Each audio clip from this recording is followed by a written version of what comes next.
دیکھیے ویسے تو سب جگہیں وہ تمام اوقات، زمان، مکان، یہ سب اللہ کے بنائے ہوئے ہیں، مگر دین کے اعتبار سے بہت ساری جگہیں، بہت سارے زمانے، بہت سارے اوقات خصوصی امتیاز کے حامل ہو جاتے ہیں۔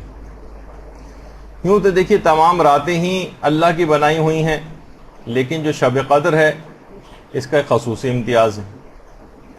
یوں تو سارے ایام ہی اللہ کے بنائے ہوئے ہیں، سارے دن، لیکن ایام حج جو ہیں یہ خصوصی کے امتیاز رکھتے ہیں۔ عید غدیر کا 18 ذی الحجہ خصوصی امتیاز رکھتا ہے۔ اس کے علاوہ پھر عید مباہلہ یہ خصوصی امتیاز رکھتی ہے، اور ایام عید اور اس طرح مختلف مبارک ایام۔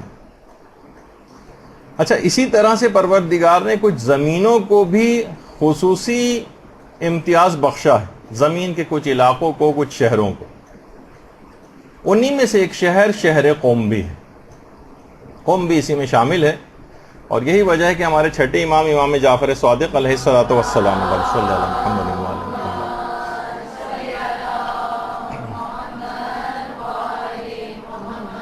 فرماتے ہیں کہ خدا کا ایک حرم ہے جسے مکہ کہا جاتا ہے، یہ خدا کا حرم ہے۔ رسول خدا کا ایک حرم ہے جسے مدینہ کہا جاتا ہے۔ امیر المومنین کا ایک حرم ہے جو کہ کوفہ ہے۔ اسی طرح سے ہمارا بھی ایک حرم ہے جس کو قم کہا جاتا ہے۔ قم یہ سارے ائمہ کا حرم ہے۔ اور چھٹے امام نے یہ جملہ بھی ارشاد فرمایا ہے کہ خدا نے قم کو دوسرے شہروں پر حجت قرار دیا ہے، اور وہاں کے لوگوں کو تمام جن و انسان پر حجت قرار دیا ہے۔ یہی وجہ ہے کہ کتنے ایسے واقعات بھی ملتے ہیں، اور علماء میں بات مشہور بھی ہے، جنوں کو تک کے اوپر یہاں کے لوگوں کی حکمرانی ان معنوں میں بھی کہی جا سکتی ہے، جیسے کہ مرحوم آغا بزرگ شیرازی کے متعلق کہا جاتا ہے کہ جن بھی ان کی تقلید میں تھے، اور باقاعدہ وہ اپنے گھر کے تہہ خانے میں جاتے تھے جہاں جن حاضر ہوتے تھے، اور ان کو وہ احکامات شریعت بھی سکھاتے تھے۔ اسی طرح سے یہ بھی فرمایا تھا ہمارے چھٹے امام نے کہ عنقریب کوفہ مومنین سے خالی ہو جائے گا۔ ایسے حالات کسی زمانے میں ہو سکتا ہے کہ پیدا ہوں کہ کوفہ سے مراد نجف کا علاقہ بھی، خدا نہ خواستہ کبھی ایسے حالات پیدا ہوں تو امام بہرحال جو روایت میں جملے آئے ہیں کہ عنقریب کوفہ مومنین سے خالی ہو جائے گا، اور علم وہاں اس طرح سے جمع ہو جائے گا، اس طرح سانپ اپنے بل میں خود کو لپیٹ لیتا ہے۔ پھر امام فرماتے ہیں کہ پھر یہ علم ایک ایسے شہر میں ظاہر ہوگا جس کو قوم کہتے ہیں، اور پھر وہ شہر علم و فضل کا مرکز قرار پائے گا۔ تو بہرحال زائر کو دیکھیے، جو بھی وہاں جا رہا ہے، قوم جا رہا ہے، اس کو ایک معرفت ہونی چاہیے کہ کس شہر میں جا رہا ہے، وہ اس کے قدم کس سرزمین کے اوپر ہے، اسے وہاں کے شہر کی معرفت ہوگی تو وہ جا کر اس کی زیارت کا حق ادا کر سکے گا۔ دیکھیے بہت سارے شہر ایسے ہیں، دیکھیے آپ نے ایک جملہ سنا ہوگا جس کے اوپر قرآن کی آیات بھی ہیں، جسے یوم الست کہا جاتا ہے۔ الست بربکم، کیا میں تمہارا رب نہیں ہوں؟ تمام ارواح کو پروردگار عالم نے خلق کرنے کے بعد ان سے اقرار لیے تھے۔ سب سے پہلے روایت میں ہے کہ جس شہر نے ولایت امیر المومنین کو اس دنیا کے جس شہر نے سب سے پہلے قبول کیا ہے وہ شہر قوم ہے۔ ولایت امیر المومنین علی ابن ابی طالب علیہ الصلوۃ والسلام۔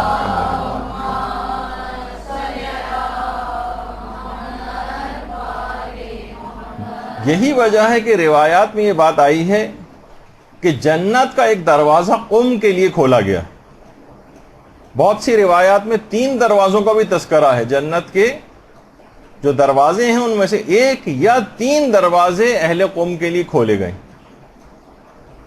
اور علامہ مجلسی نے بھی لکھا ہے کہ طوفان نوح جس وقت آیا تھا تو کشتی چلتے چلتے جس جگہ پہ آ کر رکی تھی، جب قم سے گزری تھی تو کشتی ٹھہر گئی تھی، رک گئی تھی۔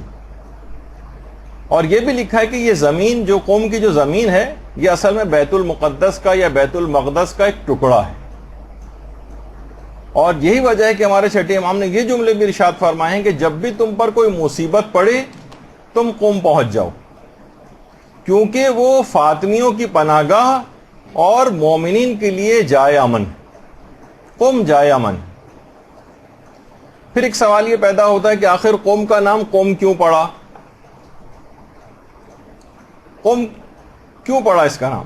تو بہار الانوار میں باقاعدہ علامہ مجلسی نے جو روایت لکھی کہ پیغمبر جب سفر معراج پر آسمانوں میں تشریف لے گئے تھے اور خانہ کعبہ سے مسجد الحرام تک کا جو سفر تھا، اس میں پیغمبر نے دیکھا، زمین کی طرف جب نگاہ کی تو دیکھا کہ زمین کا ایک ٹکڑا ہے جو بہت ہی خوش رنگ ہے، اور وہاں سے خوشبو کی لپٹیں اٹھ رہی ہیں جو کہ مشک سے بھی زیادہ خوشبودار ہے۔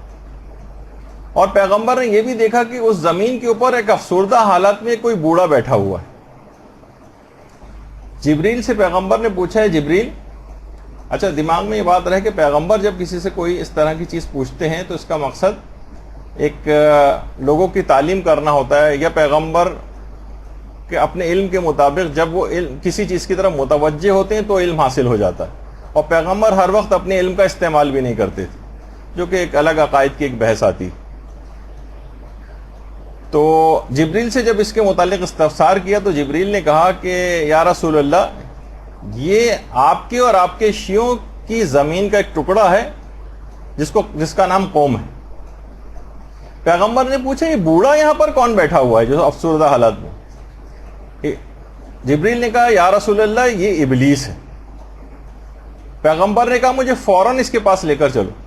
چشم زدن میں جبریل نے پیغمبر کو ابلیس تک پہنچا دیا، تو پیغمبر اس کے پاس گئے اور کہا قم قم یا ملاؤن، اے ملاؤن یہاں سے اٹھ جا اور جا کر دشمنان شیعہ کے اموال و خواتین میں شریک ہو، کیونکہ میرے اور علی کے محبین پر تیرا کوئی تسلط نہیں۔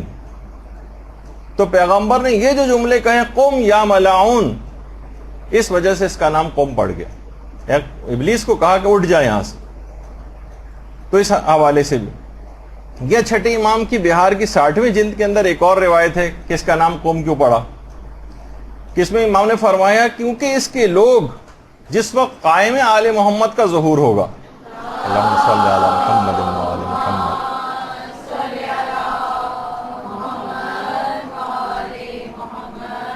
تو یہاں کے لوگ قیام کریں گے ان کے ساتھ، اس پر ڈٹے رہیں گے اور اپنے امام کی مدد کریں گے، اس وجہ سے بھی اس کا نام قوم رکھا گیا، قیام کرنے والے افراد۔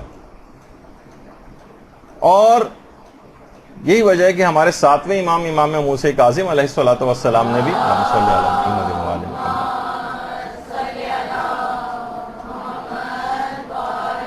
یہ فرمایا ہے کہ قوم آل محمد کا آشیانہ اور ہمارے شیعوں کی پناہ گاہ ہے۔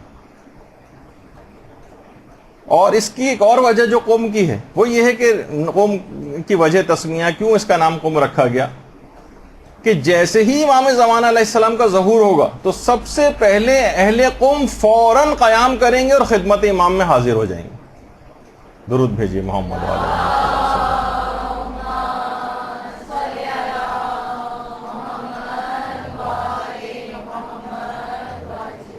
اس وجہ سے اس کا نام قوم رکھا گیا کہ سب سے پہلے قیام کر کے امام کی خدمت میں حاضر ہو جانے کی وجہ سے۔ اور اہل قوم کی جو خصوصیت بتائی گئی ہے باقاعدہ، جو ہمارے 8ویں امام امام علی رضا علیہ الصلوۃ والسلام ہی نے بتائی، صلی اللہ علیہ محمد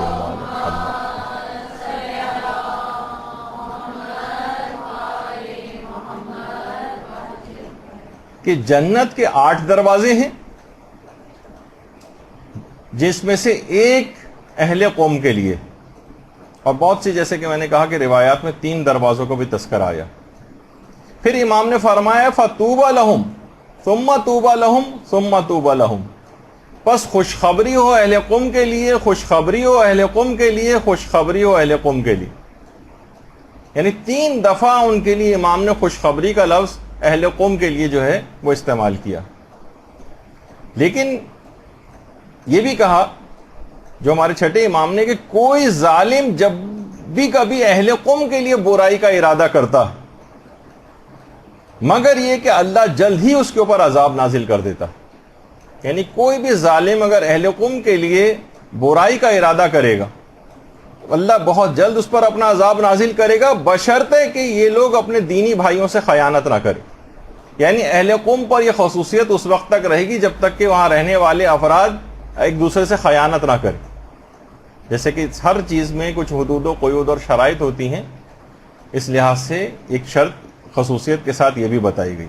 اور یہ بھی کہا گیا کہ اہل قم وہ افراد ہوں گے جن کا حساب و کتاب ان کی قبروں ہی میں ہو جائے گا اور وہاں سے وہ سیدھے جنت میں پرواز کر جائیں گے. اہل قم.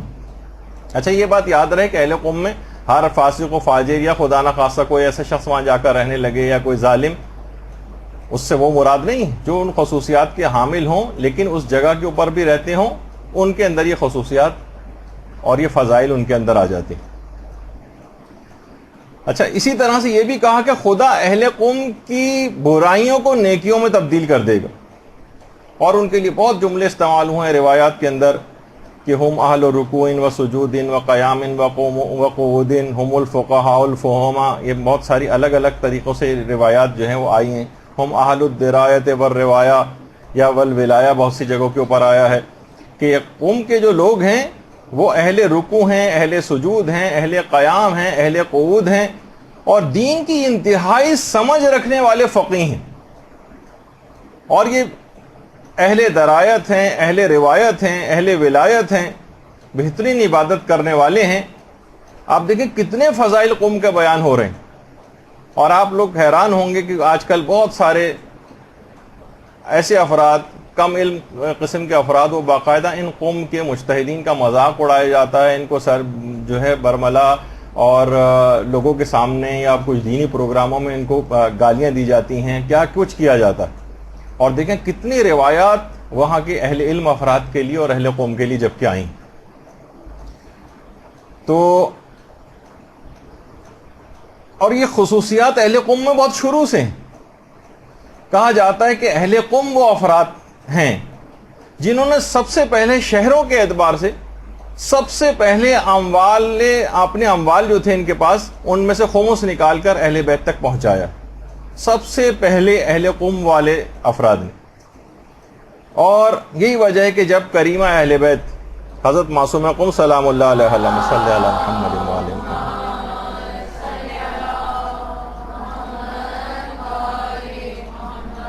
یہاں پر آئی ہیں قوم، تو اہل قوم نے اپنی زمینوں کو اور اپنی املاک کو ان کے لیے وقف کر دیا تھا. سب سے پہلے وقف کیا ہے اور خود کو خادم حرم کہلوایا. یعنی اہل قوم افراد کے اندر واقعتاً شروع سے ایک نورانیت رہی. اور بہار میں بھی ہے اور مختلف روایات کتابوں کے اندر بھی ہے کہ روایت میں یہ تک آیا ہے کہ لولا القمیون لضاع الدین، اگر یہ قومی نہ ہوتے یعنی اہل قوم نہ ہوتے تو دین ضائع ہو جاتا. اچھا اب دیکھیے یہ جو قوم باعث فضیلت شہر بنا ہے، یہ معصومہ قوم سلام اللہ علیہ کی وجہ سے بنا. اللہم صلی علی محمد.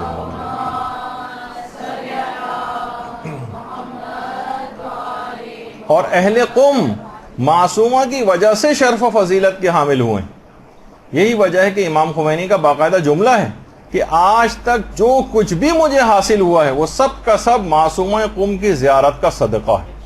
یہ باقاعدہ جملہ امام خمینی کا، یہ صدقہ ہے معصومہ قوم کی قبر کی زیارت کا کہ جتنا بھی کچھ مجھے حاصل ہوا ہے اس وجہ سے حاصل ہوا. برحمتک یا ارحم الراحمین وصلی اللہ علی محمد و